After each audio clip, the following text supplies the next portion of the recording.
PMP or no PMP? Is it worth it? What's the cost? How do you get involved in it? What are the next steps? You're in the right place. Today I'm going to talk you through that whole process and do an analysis with you, because it's a common question I've gotten ever since starting this channel, and also in training and mentioning that I have a PMP. People are always wanting to get the information.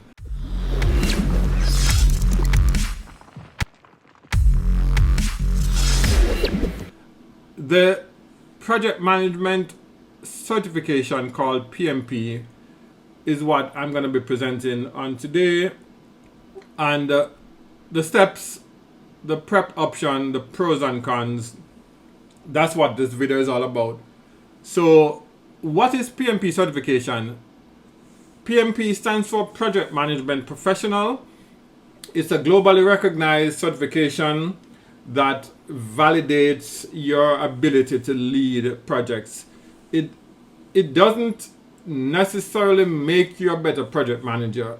It validates that you are a good project manager. That's sort of what it is. It's used in various industries, including tech and construction, but literally every HR department posting a job that is for anybody who is remotely close to a project manager is gonna toss this in as requiring a PMP. It is backed by the Project Management Institute, which is the largest organization of project managers of which I'm a part. My name is Rohan, and today we're gonna just talk you through who I am in a brief moment by just looking at what hat I'm wearing. Today I'm wearing a hat for LDI, which is a massive entertainment and technology based conference that has been going on for many years. I started to attend this conference when I was in Jamaica, interested in the industry. I would travel to Orlando for the conference. Fast forward to now, the conference is now in Vegas. I have been invited to teach project management at this conference over the last close to 10 years, and it's a part of what I do and give back. So that's the hat that I'm wearing today that tells a little bit of my story. Back to PMP or no PMP, you're going to have to become eligible, assessed by the PMI to be able to do this exam. What does that entail? There are two options. You either are somebody with a 4-year degree, and in which case you need 36 months of project management experience and 35 hours of PMP education, or what the PMI calls the CAPM, which is a lower level, a more entry level project management certification. If you don't have a 4-year degree, you will have to show 60 months of PM experience, 35 hours of PM education, or the CAPM. We are gonna take a look at what that means, because it's not as black and white as is suggested on the screen, literally and otherwise. The 35 hours of education can be by a PMI authorized trainers, and if you Google that, you will get a bunch. There's a whole host of practitioners who have made a living, who are making a living from training people to do the PMP. It's not what I do. I am just sharing my experience with the project management certification that I've done years ago, and I stay in contact with the industry. Other ways to get the 35 hours of education is using platforms like Udemy, Coursera, those online training platforms where you will literally engage in various courses that may be of interest to you. You can do in-person boot camp. These are intensive, day-long, director-led, instructor-led sessions that are designed to help you get these hours, as well as train for your PMP. University programs, various courses that you probably have done, will do, can do, may qualify you for this 35 hours. And these have to be PMI recognized. So we're going to talk through what that looks like.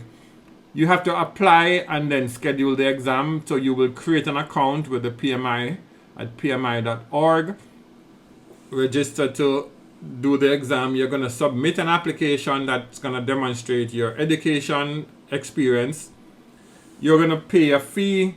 The fee varies, and at the time that I grabbed the information, it was between $405 to $555. There is a saving that you realize as a member of the PMI. Non-PMI members pay more, PMI members pay less. It makes sense, at least for the first year, to become a member of the PMI, because the fees you pay for that will more than offset what you will save when you want to do the PMP. And I'm going to talk you through a benefit that is just absolutely worth it in terms of this road of becoming a PMP and becoming a PMI member. If you're waiting for approval and or auditing after you've applied, that process usually goes pretty quickly. And then you schedule your online exam, or you can schedule it to do it in a test center. I didn't mind in a test center because back then I don't think they had the ways to monitor people doing exams online. But I think I liked that the environment, the space, the coordination and everything was useful for me. Preparing for the exam, there is what is called a PMBOK guide, which is the Project Management Book of Knowledge. And they've created some agile practice guide, some additional information that is now sort of mirroring that whole new world of agile project management, which is a different sort of concept that is now a rigid cornerstone in the world of project management. And we're going to talk about agile. But there's a text that you're going to have to become familiar with. If you've done any formal studies in project management, you would have met it. If you haven't, you cannot escape the PMBOK guide. It's when I train and I talk about the PMBOK guide, it's a heavy read.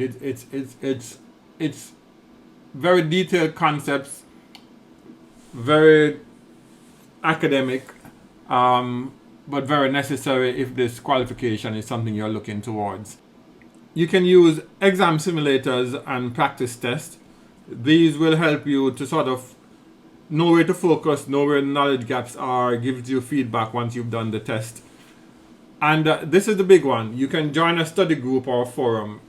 Absolutely critical. This is where I spent most of my prep time when I was doing my PMP. I teamed up with a friend from Jamaica who was in Boston at the time, is still in Boston. He had somebody else who was doing it, and we met via Zoom or whatever it was back then, conference call maybe. And we would have routine times where we meet, we review questions, we discuss, why did you come up with C when I came up with D? This is my thought. The correct answer is C. Here's what they were thinking, and try to tune your mind and thinking. Because again, this is not a knowledge-based exam only. It's a knowledge-based exam that is trying to test your way of applying the knowledge and your way of thinking. And the natural way that you think about certain situations may be different from what the exam, the PMI, has decided is correct. And if you want to do their exam and their certification, you don't have the power to say, hey, I don't agree with that thought, I think it should be this. Because a typical question in the PMP examination is going to be like, here's a situation, the project manager is faced with these choices, what would be the best option? And they're going to give you 5 options, and based on your experience, you might say, I would do C, somebody will say do D, and they might say it's E, and here's why. And you have to tune your mind to understand what they're looking for and why they think that way, and be able to sort of deliver that and check that box to be able to get the qualification. All right, so you can use flashcards and apps to reinforce your learning. Mobile apps are a big thing now. Wish I had them when I was doing the certification. It would have helped. Plan a study schedule that fits your timeline. And the thing I would say is make it routine, make it habitual. It's better to do it in consistent smaller blocks of time, or if you have the flexibility to carve out massive 2-3 days and you're just going at it, it's totally dependent on your timeline, because we are doing this with life happening. We're still managing projects, we're still working, we're still maintaining our families, we're still living. The world isn't gonna stop because you have chosen to do a PMP certification. So steps towards passing the exam. The exam is a grueling physical process. You're sitting there in front of a computer, you have 180 questions, 230 minutes. That's about a minute and a third to get through each question. What you need to be aware of, and this can be very daunting, there are going to be some questions that will take you 25, 35, 45 seconds to get through. And there are going to be questions that you need to invest 2-3 minutes to sort of internalize it, review the options, and come up with the right choice. So this approximation is really nothing more than that. So in the exam, don't get thrown off if you find yourself,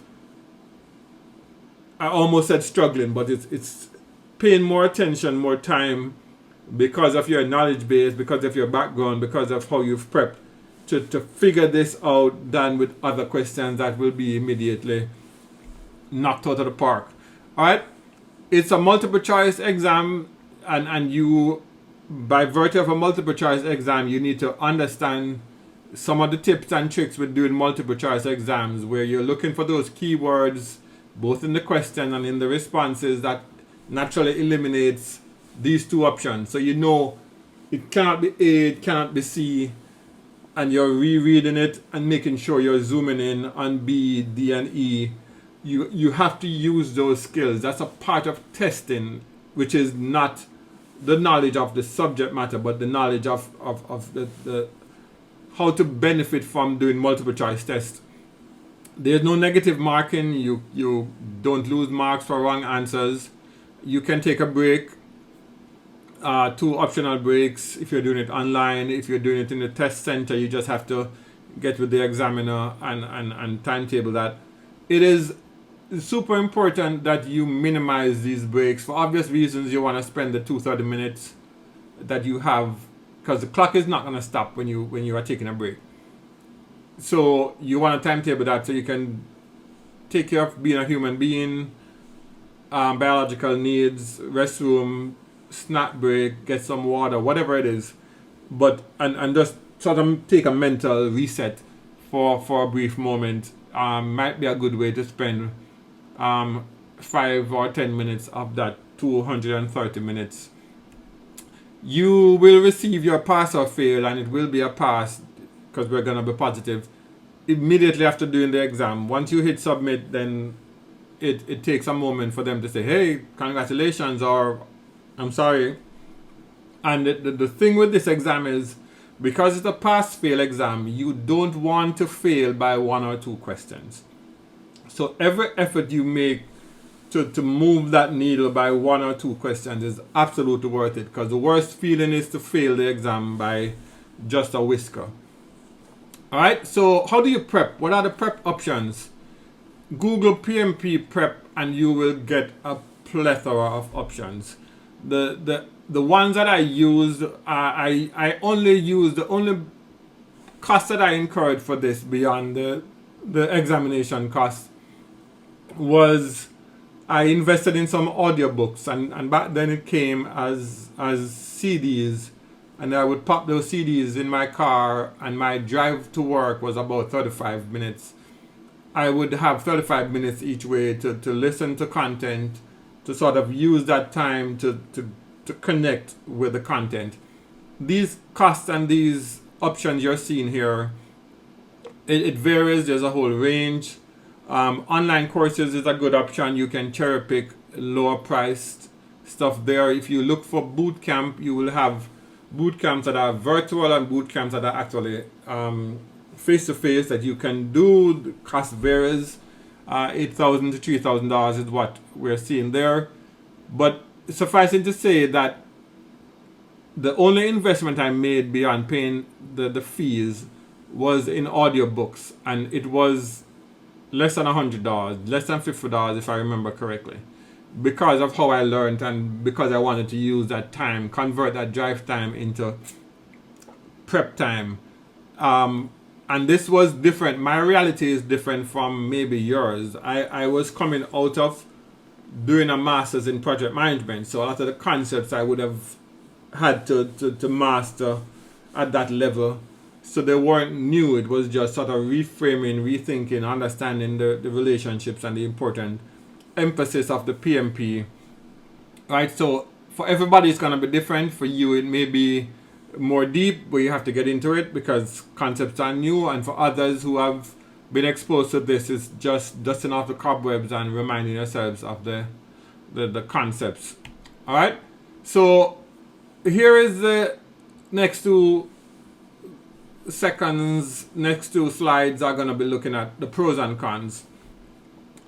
It's a globally recognized credential. If you want to write your name and put a credential behind it, and you're in the world of project management, you want to do a PMP. It's going to be an effort, but don't talk yourself out of it if you are planning to stay in the industry of project management. Doesn't matter which country you're working in, it translates borders entirely. It absolutely improves your chances of boosting your, not just salaries and promotion, but actually job hunting. Every single project manager job that's out there that's a formal project manager gig, the HR folks are always tagging on PMP as a requirement in many of them. And if you're in the industry and you get a PMP, when you announce that, it changes the way people look at you as a project manager, because you have gotten that verification that you understand the concepts. So it definitely has potential to help you grow in terms of salary and promotion and all of that. It shows professional commitment, absolutely no questions asked there, and it definitely deepens your knowledge. I wouldn't do a PMP because of the knowledge that I'm going to get from it. You can get the knowledge in less painful ways, less expensive ways, but it's a benefit that will be forced on you if you decide that the PMP is worth it. And it gives you access to PMI's resources. This one again you can get without doing a PMP, but as a PMP it comes sort of hand in hand with being a PMI member. Not automatic, and I'll talk you through what that means in a minute. So you want to sort of stay in touch with the world of project management and becoming a member of the PMI, not just the global PMI, but your local chapter where you can network with people in your geographical area is also useful. The cons of doing a PMP, there's a clear investment of materials, fees, and more importantly, your time. Your time is priceless, and you're going to have to give up some of your time. You're going to also have to renew and we'll talk about that in a minute. So there's going to be more time even beyond passing the exam. It requires a serious commitment in terms of time. Most candidates are averaging about 200 plus hours. For people who have done other project management training, those numbers may be a little less. For people who have not, to really get to where you need to go, that's the number that I'm seeing branded around. And again, it's going to vary based on how consistent, how much you retain, how much experience you have that you can link things to remember and apply and understand. The application process is detailed. Again, this almost shouldn't be a part of what we talk about, because if you're interested in doing a PMP, then the application process shouldn't be a deterrent. Having earned your PMP, you're going to have to do some work to maintain it. And here is a hack. It's a hack that makes this seamless. I already suggested that you become a member of the PMI when you are about to do your PMP, because initially, off the bat, the amount of money you are saving by becoming a member of the PMI to then do the exam is worth the cost of becoming a PMI member. So it's a no-brainer. If you're not a PMP, a PMI member, and you're going to do the PMP, become a PMI member before you pay for the exam. The saving is worth it. And here's why I would suggest that you keep that PMI membership. When you pass the PMP and you have to maintain the credential with 60 PDUs. You can get PDUs in many ways. You can volunteer, you can do online training, you can do face-to-face training. There's a plethora of stuff on the PMI's website. But here's what I do, and I've never had any glitches with 60 PDUs in 3 years. I am averaging probably twice that amount in 3 years. And we spoke about this in one of the videos I did on habits and micro habits. One of the things that I do, I have as a reminder in my reminders that says listen to a podcast or a webinar. And here's the hack. The PMI gives you access to a website called projectmanagement.com, where they have a list of all of the webinars that they have done in the past, and you can even get live webinars that you can book. So as a routine, every month or so, I have a reminder that says listen to a webinar. It pops up, it takes me into my PMI login. I click on webinars, I look on webinars on demand, I go to one that is of interest to me, and I listen to it for 30 to 60 minutes. Again, that's a part of what is necessary to maintain the credential, but the connection with the PMI does a couple things for you. One, it gives you a wide variety of content to consume that is gonna help you in maintaining the knowledge in the career that you have chosen. And two, it makes the process of submitting these PDUs to show that you've achieved the 60 seamless. Once you are logged into your PMI account, you don't have to do anything else more than consume the content, and it pushes it into your account and gives you the credit you need. If you choose other ways to get the 60 PDUs, you're gonna possibly have to pay for those, maybe not. But if you don't pay for it, you're gonna pay for it in your time, where you're gonna have to experience that learning process to earn the PDU, to then come to the PMI to report by saying, hey, I did this, here's the proof. I'm applying for 1 PDU or 1.5 PDU, and you're classifying it into whichever bucket it falls in. And that time is worth something. And it is more friction. People who do that are more likely to be prompted to renew their credential, and they have only 5 PDUs banked. And now they have to go and figure out what I did that qualifies, or then they just do a bunch of stuff in a short time and it becomes a bother. For me, I usually have close to twice that amount of PDUs in 3 years using the process that I just described. A PMP is not required for all PM jobs, but again, if 2 candidates show up, equal qualification, equal experience, the only major difference is that one has a PMP. I believe that the one with the PMP is going to have an advantage psychologically, as well as it may just spill over in confidence. Confidence not just in the candidate, but in the recruiter and the hiring manager, having more confidence if they have to make a choice between 2 relatively equal persons, with the exception of a PMP. So if you're going to be doing it and you're staying in the industry, it's absolutely worth it. If you're not going to be doing formal project management, then it's another reason why you should come off the fence on one side, but it's totally case by case dependent. Alright, so with all of that said, what is it going to be? Is it going to be a PMP or is it going to be no PMP? Drop me a comment below. Let me know what other considerations you have, and if you choose to do the PMP and you need more content and more information on that, let me know. I may end up doing some videos on that. I'm not going to become a PMP trainer. There's enough of those. I would be happy to do a review of those to sort of say, hey, here is an efficient path. If there is enough demand for that, I will invest some time in it. But for now, there are people who are reaching out to say, hey, I need help with deciding if it's worth it for me.